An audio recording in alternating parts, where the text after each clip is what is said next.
This how-to will provide instructions on using the CIP Compliance Module in OrCAD to analyze supply chain and compliance risk for components in your database or specific projects. In OrCAD Capture, select CIP Open CIP from the menu. If necessary, log in with your username and password. Select the Compliance tab from the OrCAD CIP menu. Once in the Compliance module, select the Compliance Summary tab.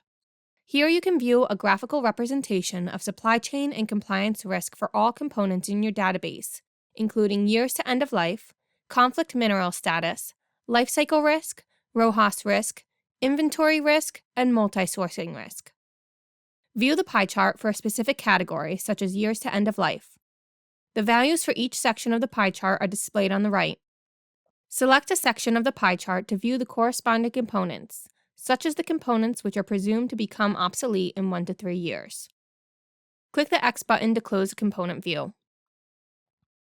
From the BOM drop-down menu, select the desired BOM. Select Go.